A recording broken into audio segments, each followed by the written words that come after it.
the front straight. It's the charge of the Light Brigade coming down to the left-hander for the first time, all the way to a safe start and a bad start by one of the BMWs. But just look at this as they float into turn number 1. It's George Fury taking over the race lead with Glenn Seton in behind. And around goes Greg Hansford. He gets a hit from Peter McLeod as they go through. George Fury, Glenn Seton. It won't be too long before George looks in the mirror, waves Seton by. Jimmy Richards well poised, and Larry Perkins making a bold move up on the inside, followed by Johnson. Longhurst is the next one, then Allan Grice. Graham Bowkett is out wide, and then coming up is John BOWE, who's already got some of the coach work. He's received a shunt already. It's been a big one too. The back of the car severely stoved in. Fury, Seton, Perkins battling with Johnson. Johnson through on the inside. Richards being shuffled back just ahead of Longhurst. Andrew Badiki with a little bit of panel damage and a lot of panel damage on the left-hand side of the car, number 35.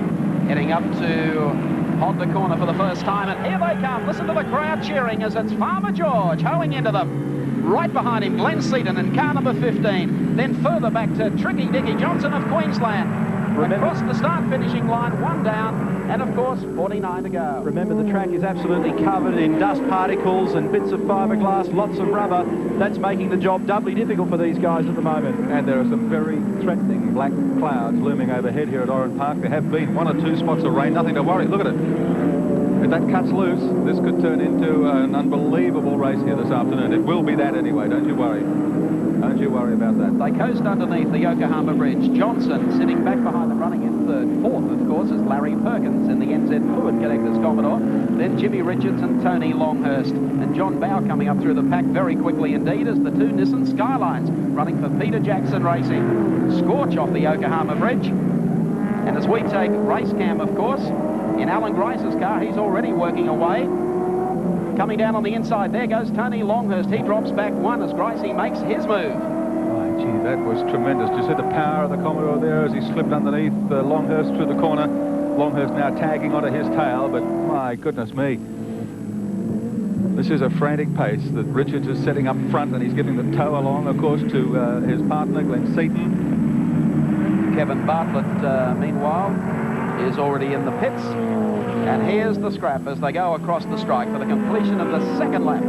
Jimmy Richards sits in behind Larry Perkins, and Grice starting to make overtures as he comes through the field. Peter Jackson Nissan team 1-2 at this stage. There's Dickie Johnson running in third spot. Perkins is fourth. Richards is fifth. Allan Grice is in sixth spot as they go beneath the bridge down to the right-hander. Peter Brock is also moving up quite rapidly. He's in behind Allan Grice now. Then it's John BOWE. And Jim Richards slips back on the inside of Larry Perkins. That takes him back to fourth spot. He sits in behind Jimmy Richards. And if he was looking for outside assistance from Tony Longhurst, well, of course, Tony is a little off the pace. He's been passed by Grice. So the game plan of both teams, I think, went a little astray in the first corner. If anything, it's come up trumps in favour of the Peter Jackson Nissan Skyline squad. Not only passed by Grice, he's been shuffled back by about another 3 cars since then. So something amiss with Longhurst's car. Look at this, Jay, all over the road. Keep an eye on Allan Grice. He says he's perfectly set up for this race. On these Yokohama radials. Was probably one of the quickest cars in full race trim here on Friday. He's been able to pass Larry Perkins and is now making a line on Jim Richards. Grice is running the one and only set of Yokohama radial tyres on this car number 2 today, and Larry opted for the old faithful, the Pirelli, or should I say the Dunlop DO5 compound. And Peter Brock is the one in the Commodore at the moment who's looking perhaps the best of the 3. Moving up on the other 2. John BOWE behind him. 10th position on the grid. That's a very big effort by Brock in the opening 3-4 laps of this race.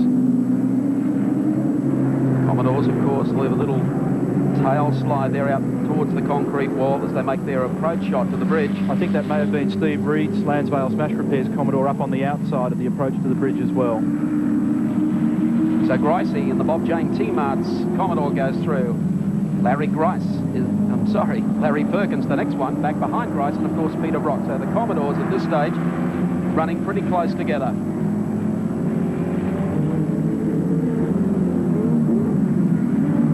John BOWE having his first outing for the Peter Jackson Nissan team in the number 60 car. Full extraneous coach work hanging off there, including the bumper.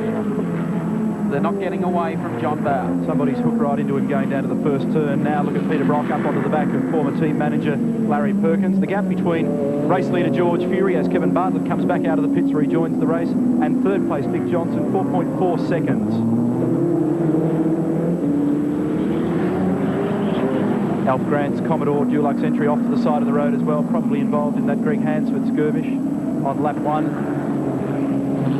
Been a tough day for Greg. I saw him earlier being treated by a doctor. He got something in his eye earlier and was having great difficulty seeing, and had to have some treatment before he could actually go out on the racetrack. They gave him some treatment when he got out there, though. Yeah. Peter Brock goes through. And of course we take pictures, race cam from Glenn Seton's car as he follows team leader George Fury down into the left-hander at Castrol. Sweeping through here, I thought maybe Fury by now would have waved him through. But of course both running to team orders this afternoon. Jim Richards having his hands full at this stage, containing the rest of the drivers. And Dickie Johnson still running in third spot at the moment. Seton under no pressure in second place, though. I guess he and Fury are content to run 1-2 like this until such times as things change. And there's no prospect of that in the immediate term. Back with Seven's race cam in the cockpit of the Nissan Skyline, driven by the championship leader, Glenn Seton, 22 years of age. Leads the series by 3 points from the veteran Jim Richards. Completed 6 of 50 laps for the grand final of the Shell Australian Touring Car Championship. Race leader, the Tal Malmo farmer, Georgie Fury from New South Wales. Second spot, teammate Glenn Seton, the number 15 Nissan. And third is Queensland's Dick Johnson.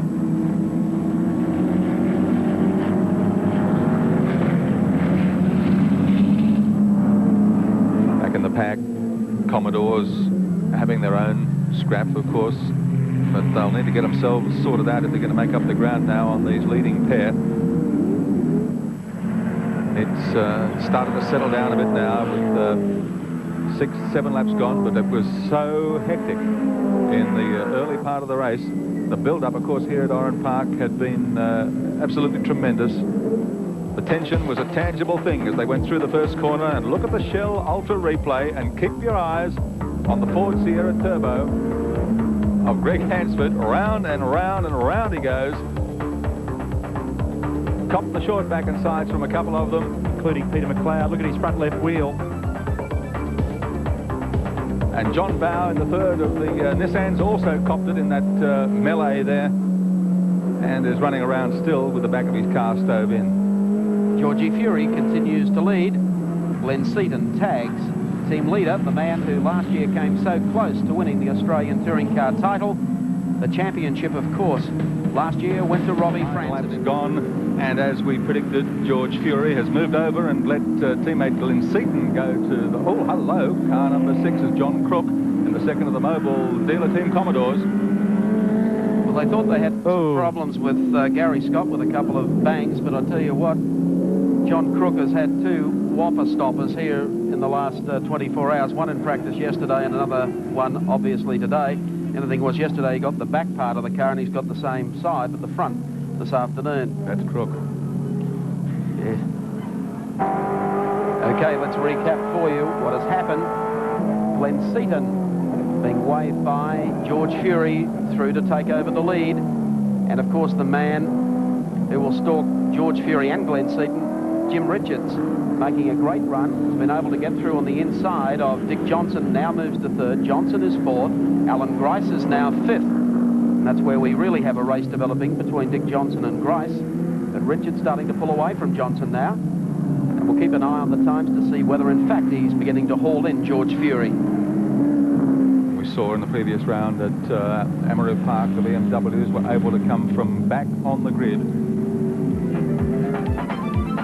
Here's a replay with John Crook in car number 6. Ooh, that was Dick Johnson by the look of it involved. No, it's Greg Hansford by the look of it. So that hasn't been the luckiest turn for Greg Hansford. And as we pan through the turn, you'll see that Greg has managed to stop his front end on the side of the mobile Commodore. He's got no back on that car and now no front. Hansford predictably has limped to the pits, but Dick Johnson, team leader, is out there circulating and doing it in style, pursued by Allan Grice at this stage. Jim Richards up ahead of them in third spot behind the two Nissans. So we've got one hell of a race developing here. John BOWE to the pits, car number 60, so his rear end problems with the Nissan SKYLINE seemingly terminal. You asked before, Gary, about the potential gap between Seton and Richards and whether or not it was opening or closing. It's stretching at the moment. It was 4.8, it's now 5.6 seconds. So Glenn seems to have Jim's measure early in the race, but there's a long way to go. There's BOWE. Looks pretty second hand. Not too much damage, really. If they can just pry that loose, which they've done in short order, and they'll have him out there and up and running again pretty quickly, I would say. He may have even come in involuntarily. He might have got a black flag because of the amount of debris on the back of the car. I think in the bottom up, I think they're going to call it quits. So, bad luck for John BOWE in his first outing for Nissan. Of course, he'll be running the remainder of the season with them through the long-distance races, Bathurst. But back to the action. And Allan Grice pursues Dick Johnson relentlessly. Larry Perkins in behind them, coming down to the bottom of the lane straight once more. Well, the first chink in the armour, I suspect, for Nissan team in this afternoon's grand final. Then again, things haven't been going too well for the BMW squad because Tony Longhurst started on the front row. And by our calculations, he's running now in 11th spot. It hasn't been sighted since the first lap.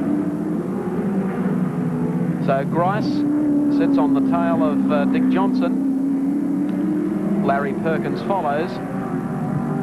Order still, Glenn Seton, George Fury and Jim Richards.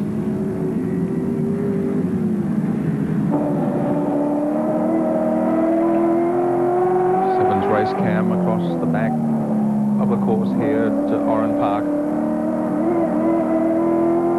That gap from Seton to Richards now 6.02. Glenn's last lap time, a 1 minute 15.89. Grice, is that just a wisp of smoke coming out left-hand rear side? Might have even been a little bit of tyre smoke with the guard rubbing as they come off that very fast part of the course, but he's not too far behind Dick at the moment. That was fairly obvious the last lap around, almost the same spot. Dick having a little security tap on the brakes that time as he went down towards that left-hand kink in the main straight. Surprisingly, Grice making a bit of ground here. You wouldn't think that the car that's considerably heavier than the Sierra would do that on that part of the road.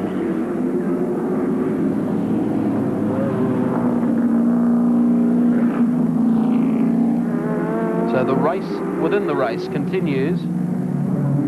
Series leader Glenn Seton, the front of the pack. Teammate George running rear gunner for him. Jim Richards alone in third and with no backup. And there's the smoke again pouring off the rear of Allan Grice's Bob Jane T-Mart's Commodore. It looks a bit excessive, doesn't it? It does. There doesn't appear to be any panel damage that we can spot from here. Anyway, doesn't seem to be affecting lap times, and Grice is giving it a good bootful at the moment. He's saving on tyre wear through that corner. The race settles down. Johnson and Grice continue their scrap for 4th and 5th. Back behind them, Larry Perkins in 6th place. And of course then, Andrew Madecki. Let's recap the placings for you. Seton is the race leader. Fury is second. Gentleman John is The third. championship decider, the Shell Ultra Touring Car title, being decided here at Oran Park in Sydney this afternoon. 16 laps gone out of 50 for the title, and the leader on screen, car number 15, the Turbo Nissan, is Glenn Seton. The series leader going into today's race by 3 points over BMW's Jim Richards. The gap between the two on the track is 5.35 seconds. There's Fred Gibson, team manager, smiling already. Well, the smiles certainly have been breaking out in the Peter Jackson Nissan team, but we'd like you to remember that Jim Richards, who only 3 or 4 laps ago was 6 and a little bit seconds clear, behind George Fury and of course Glenn Seton. has just pulled that back to about 5.6 seconds. So Jimmy Richards is certainly gaining. Slowly, but gaining, and there's a lot of laps left in this afternoon's grand final.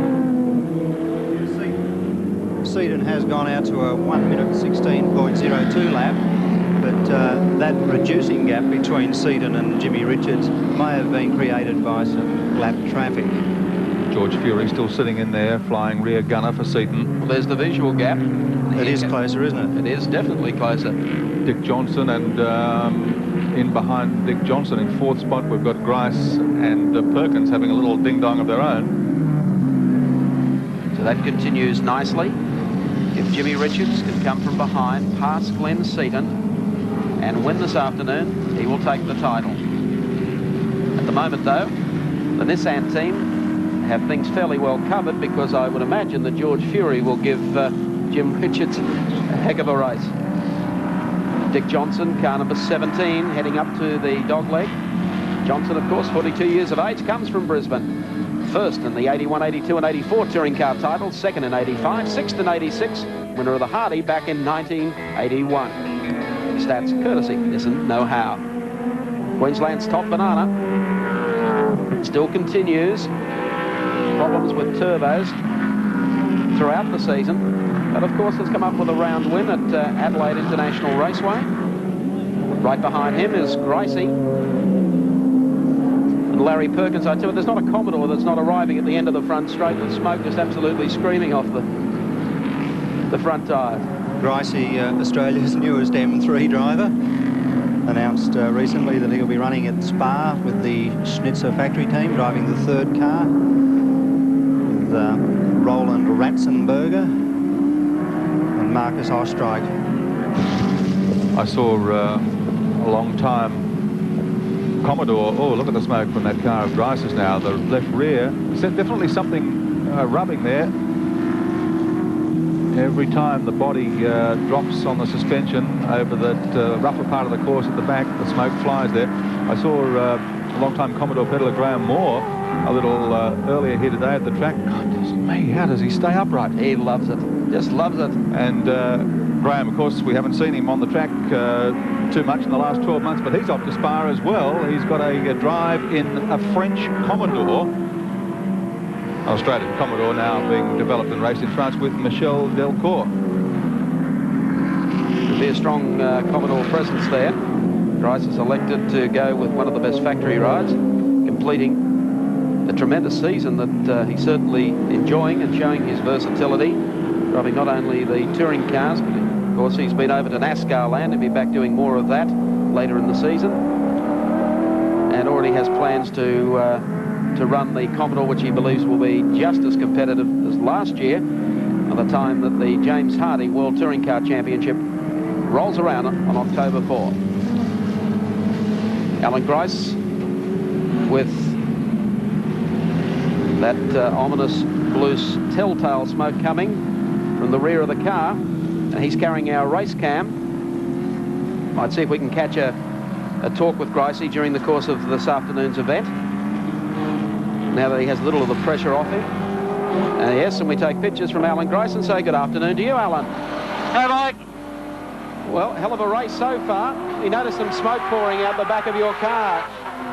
Can't hear you very well, mate. I've got a lot of engine noise coming through my earplugs today, but you can see I've got my customary problem. If you have a look at my water temperature gauge,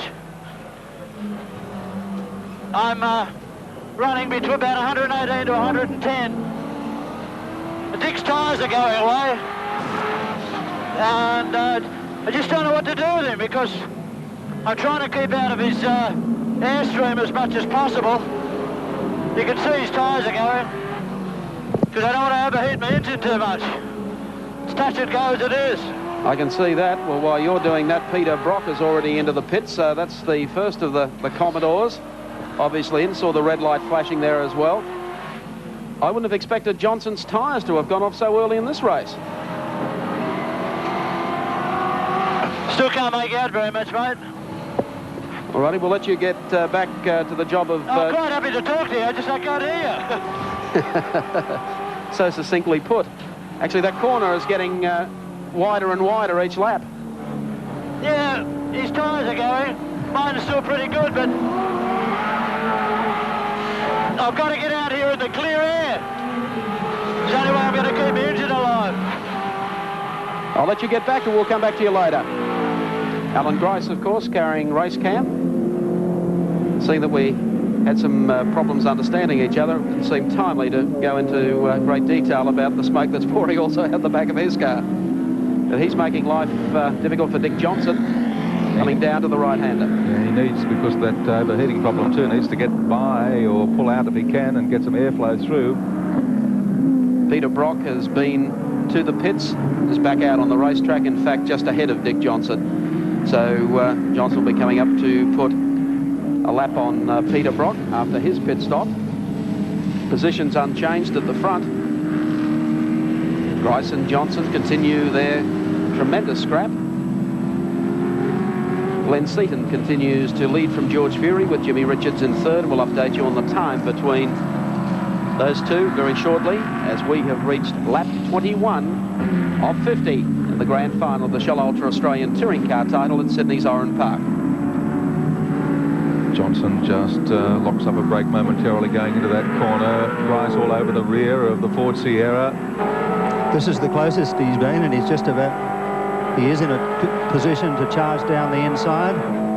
Got the good line to the corner, has Grice, and through he goes. Allan Grice picks up one place. Clear air now for Grice. And an entertaining sight for Dick Johnson.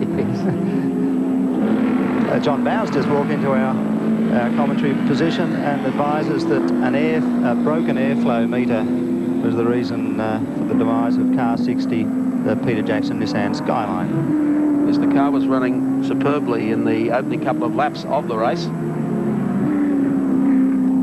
But for the Nissan followers, the better news is, I guess, that no problems have surfaced at this moment for Glenn Seton or for George Fury. And the competition are going to find it a bit tough to mount enough pressure on them to cause them any problems. The way things are going so far, still Seton and Fury up the front of the race, ahead of Jim Richards, then Grice, and Grice is really throwing everything into it here in the Commodore. Park Raceway, the grand final of the Shell Ultra High Touring Car Nationals continues. 22-year-old Glenn Seton in the Peter Jackson Nissan Skyline leads teammate George Fury. Jim Richards runs in third. The positions have not changed, and nor has the wet weather. Light but persistent rain coming down now, and it's about decision time, I think, for some of these drivers regarding tyre change.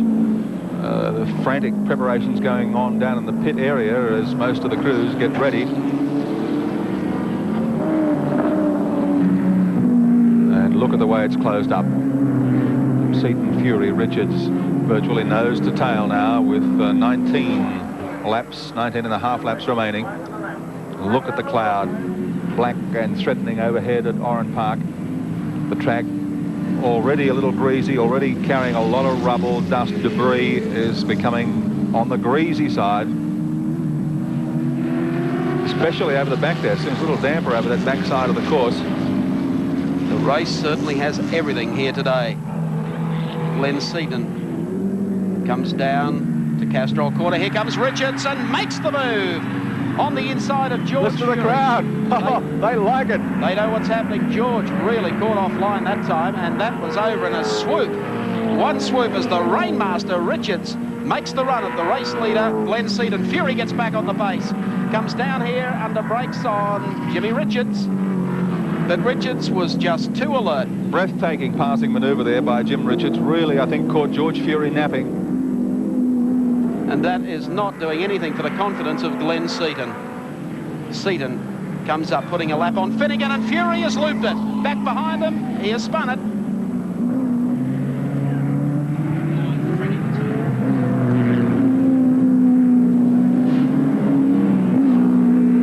Well, Seton and Richards, Fury, obviously so annoyed with himself for letting Richards through, rather trying just a little too hard. And on this greasy surface, as we said, light but persistent rain coming down, Fury has spun the number 30 Nissan.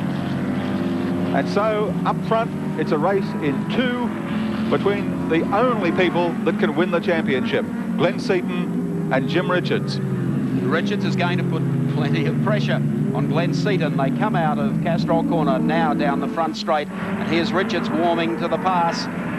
Seton, no George Fury behind him this time, and the Rainmaster, Jim Richards, who will keep applying more pressure as the laps wear down to the checkered flag. In here, very tight indeed. And the M3 is so good under brakes, isn't it, Michael? It seems to have the capacity to go in about a car's length deeper, which is exactly what happened over the back when Jim got past George Fury. Glenn not using his wipers. I wonder if they're working.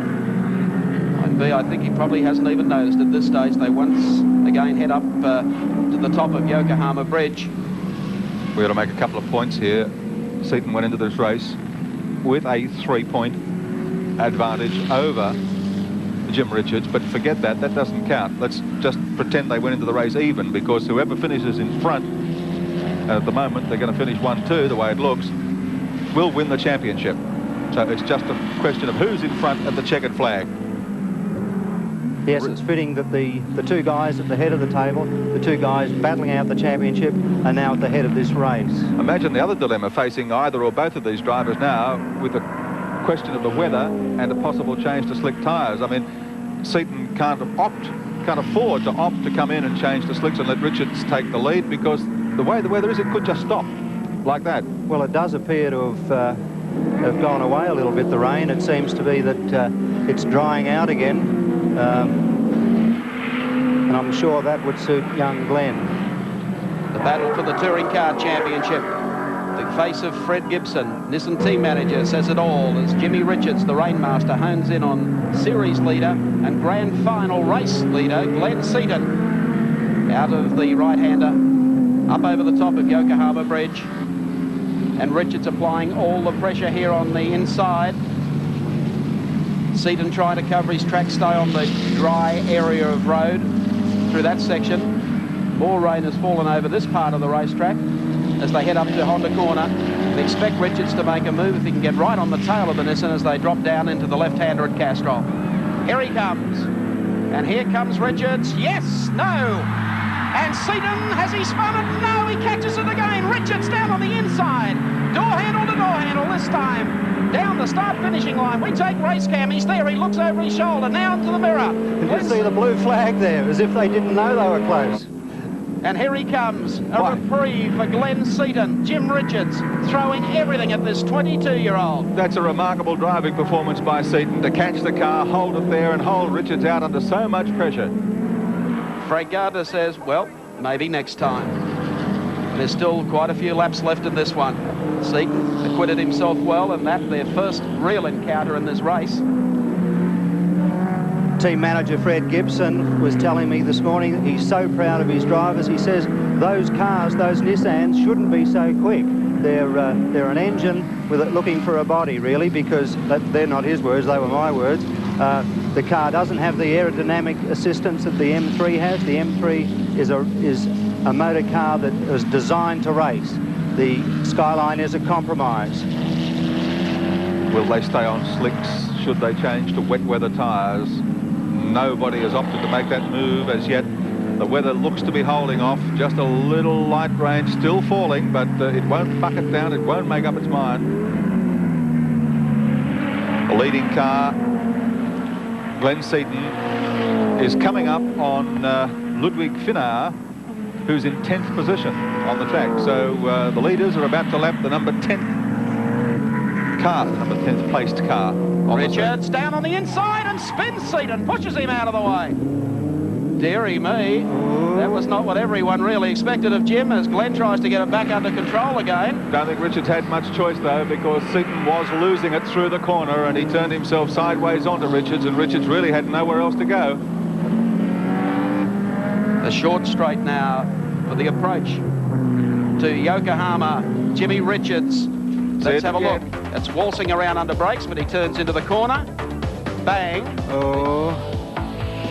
This could well go to the CAMS Tribunal, the Touring Car Championship. What do you reckon, Peter? Oh. Yeah.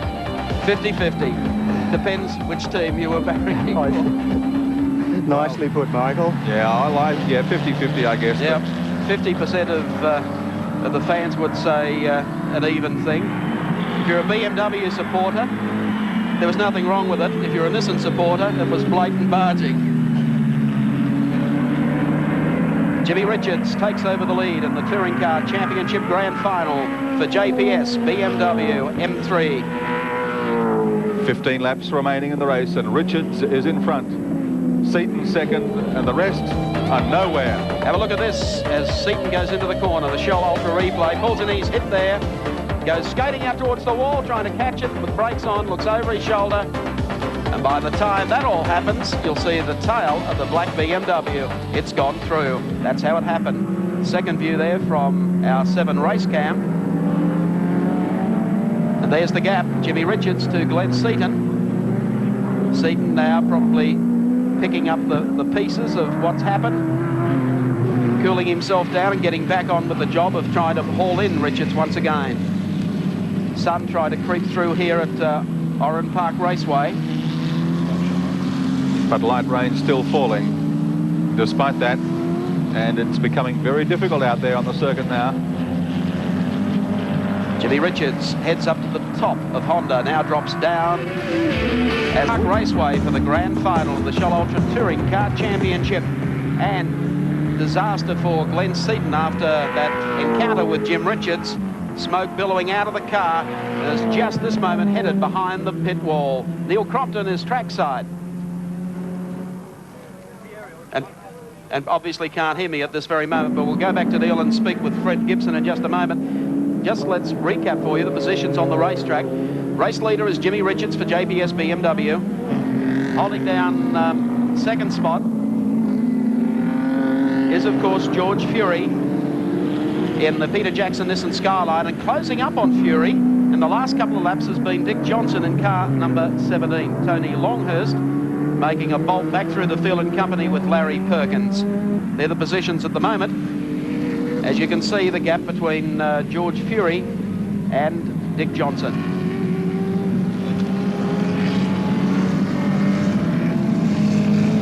Well, my gee, didn't it fall apart there for Glenn Seton in an awful hurry. Leading the race as he was from teammate George Fury. Then we saw a brilliant bit of driving from Jim Richards to get underneath Fury and park himself right on Seton's bumper. Then this light rain started to fall. The track has become very slippery.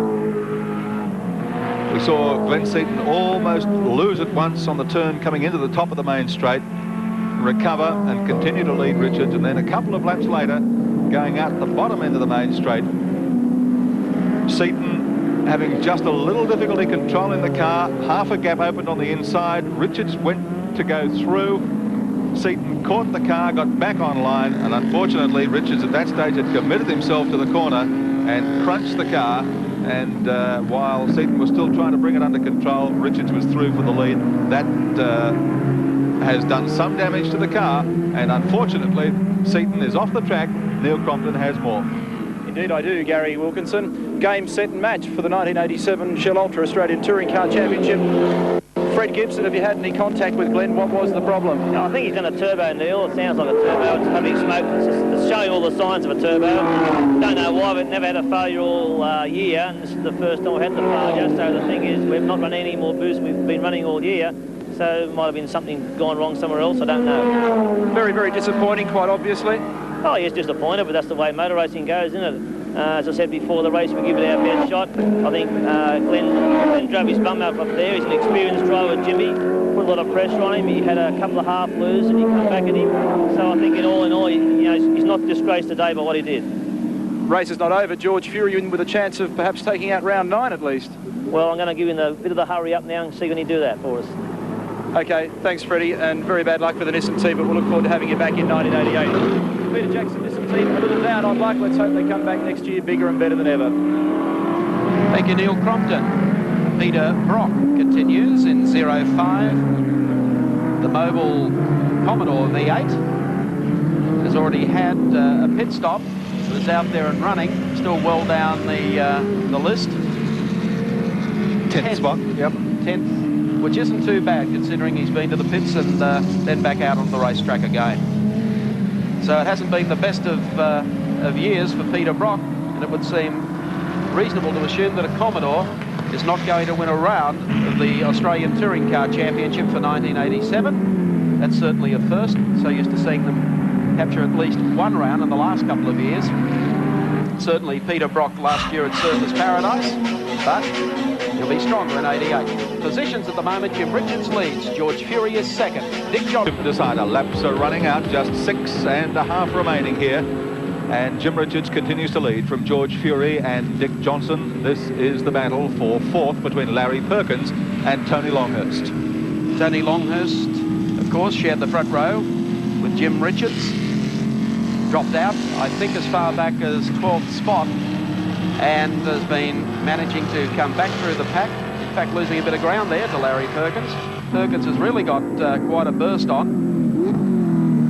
Tony had hoped to follow his teammate right through today's race, post second, but the Peter Jackson NISSAN team changed all of that, with George Fury setting up an early lead. Of course, the series leader, Glenn Seton, then taking George Fury to hold up what seemed like was well on his way. That wasn't to be. And joining us in the commentary box for the run to the checkered flag is in fact Glenn Seton. Well, that was a tough break, young man. That's right. That's motor racing. You've got to take the good with the bad, and I can't really complain about this year because I've sort of had a fairly good year. I just hope George can get up there and fly the flag for the Peter Jackson NISSAN. I guess someone will ask you 100 times today what did it feel like when the thing stopped. Well, there's lots of things go through your mind at the time, but like I said, you got to take the good with the bad, and I think if you can take it with and think of the good all the time, you've always got a long way to go. You've had a fantastic season, there's no doubt about that. I would think there were two incidents in the race. Obviously, the first one was down here in Castrol, when, of course, you got a touch and skated out, but were able to get back on even pegging with Jim. Was that a pretty tough bang in the side? Well, the biggest bang was at the end of the straight. We had a fair bit of a touch, but I sort of locked up. I tried to sort of hold my line through here, but it sort of didn't work out properly. But these sort of things can happen. But before, we were locking up back brakes fairly bad coming into the end corner, but I thought we were on the pace and going well, but those things change over a couple of seconds. Conditions must have been getting a bit difficult with that persistent light rain falling as well. That's right, it was getting fairly greasy out there and very slippery on some parts of the circuit. You sort of got to come up to the corners and think, oh, halfway around the circuit was raining, halfway it was dry, and it's hard to pick which parts of the circuit which were dry and which were wet. Tony Longhurst, we mentioned, Glenn, disappeared back through the field in the opening lap of the race, back to 12th spot, and he's been able to come back through now, still challenging Larry Perkins, of course. They're having that great scrap for 4th and 5th, coming up behind Williams here, and he switches back on the inside. You've driven the NISSAN lightweight round here all day. How'd you like the job of doing 50 of the best in a Commodore? Yeah, it'll be fairly hard work, I think. Our tyres are fairly good, but I reckon the Commodore tyres by now will be starting to get fairly second-hand. Larry seems to be able to do the best pruning job on tyres of all the Commodore drivers. Has done it throughout the Touring Car Championship Series and the NZ Connectors Holden V8. His great scrap continues. And I guess the next question people will ask you, well, there with the touring car title, I guess there's always Bathurst. That's right. Sort of Bathurst is equally as everyone wants to win as the Touring Car Championship, and hopefully we can do well up there. I think we can. We've certainly got a great and professional team. It was very interesting to watch John BOWE in the early stages of the race. He was playing the best rear gunner of all time coming through the pack. As it's turned out, George is still left there to contend with the traffic, and at this stage Jimmy Richards leads the pack down to the final stages. Who knows? Who really knows? He might even crack it for a smile yet, Frank Gardner. I just love to see him smile and burn his beach hat. Yes. I think Frank deserves just as equally as we do as the championship this year. He's put a lot of hard work into it and prepared 3 very good BMWs, I think. He certainly has, and so too is Freddie Gibson. Winding down with this very exciting tussle for 4th and 5th. I just wish Glenn would say something nasty. No, Glenn won't say anything nasty. A beautiful shot from our 7 chopper high above Oran Park Raceway. An absolute capacity crowd on hand for today's final, a fitting final to the Shell Ultra Touring Car Nationals for 1987, with Jimmy Richards out in front in car number 3, the JPS BMW. And I guess the only bit of good news that Ron Meacham has had all year. There's Jim. He continues down the front straight with 2 laps remaining. Really just a case now for Richards to be very gentle on the car. You can see there's quite a distinguished dry line on the road.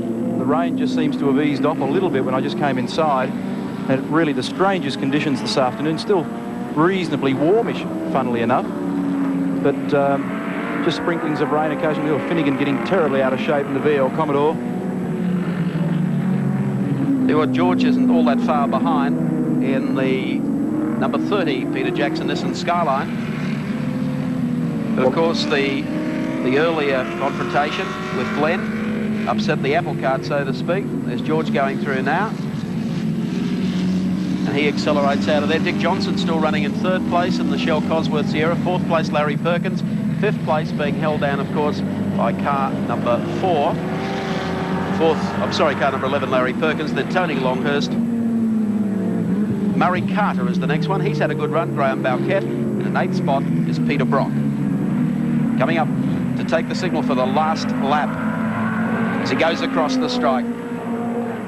The man who won 7 out of 10 touring car rounds in 1985 wore the mantle as touring car champion. Last year, of course, it was George Fury who chased Robbie Francevic all season. Francevic took the crown, put it in a case, went back to New Zealand and hasn't been sighted on the Australian mainland all season. We're likely to see him lining up the co-driver's role in one of these M3s a little later on for the endurance races.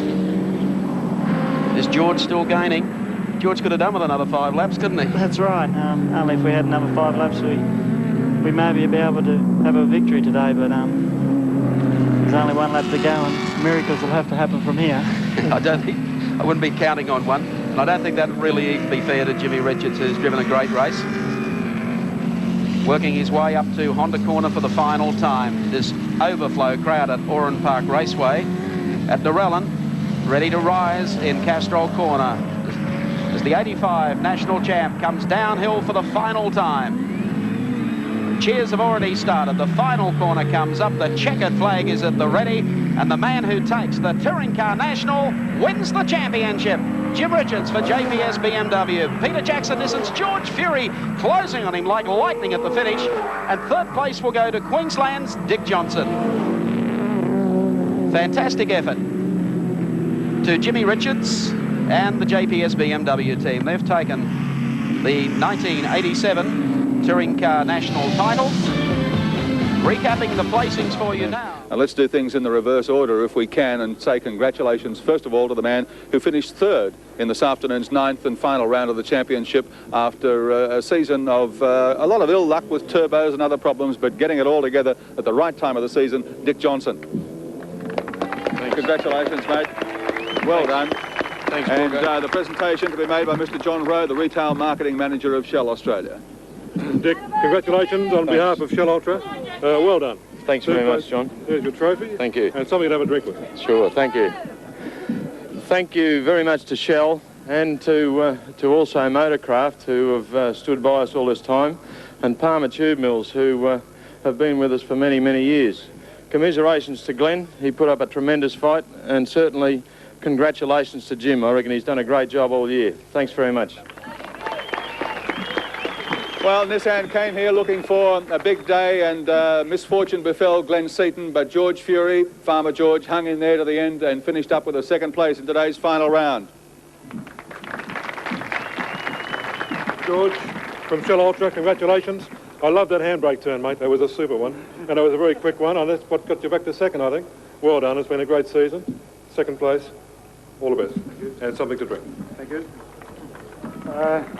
I'd just like to say what a fantastic touring car championship it was, and how glad I am to have been part of it, even though I'm a bit sorry for Glenn for going out the way he did, and it would have been better for Jim and Glenn to have a fair fight to the end. But all the same, congratulations to Jim and BMW for having won, and thanks very much for Peter Jackson NISSAN for supplying me with a car, and a competitive car at that, and thank you all for coming. And just before we get to the champion himself, I think it'd be pretty cruel of us if we didn't give a big hand to this young bloke, Glenn Seton.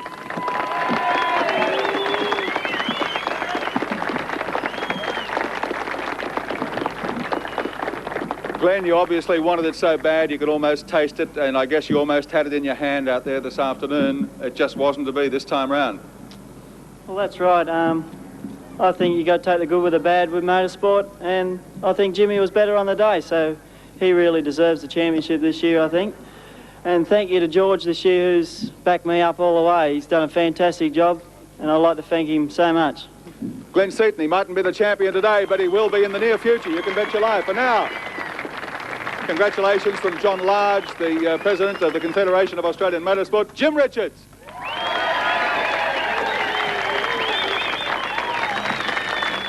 I'd firstly like to thank Shell for putting on the series, because without them obviously it would make the job a lot tougher for the boys and the people who get the cars ready. But commiserations to Glenn. The only sorry thing I've got about this championship is that I ran into him, which I didn't mean to do, but fortunately he didn't finish because of that. It was a turbo, I think, but I'm very happy to win again. I'd like to thank BMW, of course, and JPS for allowing me to drive such a great little car.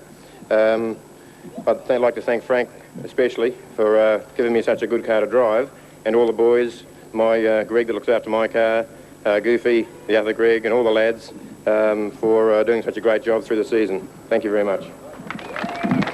Jim, from Shell Ultra, this small trophy with our congratulations. Great race, great season, and congratulations on the championship as well. Can you hold that? Thank you very much. You also have a trophy for under 2.5 litre winner today, not the first time. Congratulations again, and something to drink. Thank you. I'll hold this for you. Thank you very much. Sorry, John. Well, what a phenomenal series it's been. Jim Richards, a worthy champion. Bad luck to Glenn Seton. I hope you've enjoyed our Shell Ultra Australian Touring Car telecast.